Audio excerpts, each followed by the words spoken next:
د پکتیکا والی مولوي محمد عیسی یاسین چې د دغه ولایت خوشامند ولسوالۍ ته د خلکو د اقتصادي او امنیتي وضعیت د څیړلو په موخه تللی و، د خلکو سره ژمنه وکړه چې دا نظام به د دوی مشورو او لارښوونو ته پاملرنه وکړي. د په خلکو غږ وکړ چې له اسلامي امارت سره د هیواد د ابادۍ او پرمختګ لپاره مرسته او همکاري وکړي. نو یو وار بیا درته وایم مشران، لکه څنګه چې مې دا 20 کاله راوروزولو، تر دغه ځایه مو راورسولو.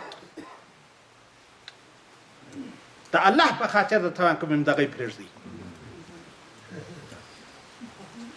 که به د چا د خوا پوښتنه نه راپسې کوئ، معلومات به نه راپسې کوئ او پر ناکي باندې به مو در لاس نه نیسئ. یاسین وروستیو مظاهرو او مقاومت ته په اشاره وویل چې خارجي هیوادونه نه غواړي افغانستان یو پیاوړی اسلامي نظام ولري. د ده په خبره هر هغه څوک چې په یو او بل نامو عامه نظم خرابوي تر شا د خارجي هیوادونو لاس دی. تاسې دا فکر مه کوئ چې دا یهود و نصارا دا غذار سوه ولاړه دا ارام ناست یا نه دي ناست. لکه څنګه چې روسان نه و ناست، کمونیسټیان نه و ناست، خلکیان نه و ناست، پرچمیان نه و ناست، دا هم نه دي ناست.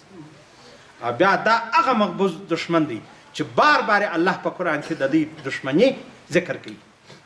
په ورته مهال د خوشامند ولسوالۍ خلکو د اسلامي امارت پر راتګ خوښي وښوده او له دغه نظام سره د هر ډول مرستې او همکاري ژمنه وکړه.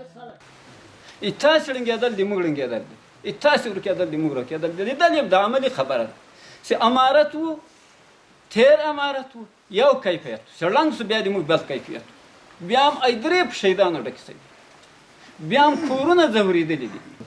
لله الحمد هغه 21 کلن دردونه، فراقونه، جلا کړنونه، دربدرۍ، دا ټول الحمدلله ان مع العسر یسرا، ان مع العسر یسرا، له سختۍ سره اساني خامخا استه، بلکې اساني پې ډېره ده.